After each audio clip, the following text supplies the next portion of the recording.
The Food Service Exchange presents. To replace the temperature control, open the door and remove the temperature control mounting screws with a Phillips head screwdriver.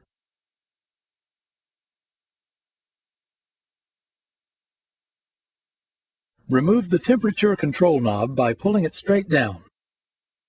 Using a coin or a flathead screwdriver, rotate the two cover assembly fasteners 1/4 turn and lower the cover assembly. Disconnect the wire terminals from the rear of the control and remove the wire tie.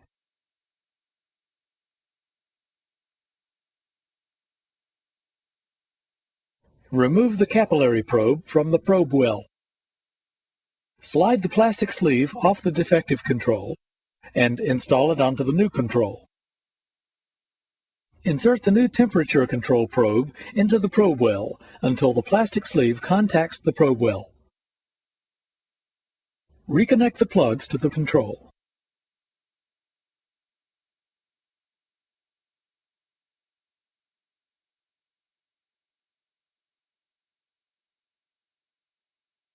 Position the temperature control.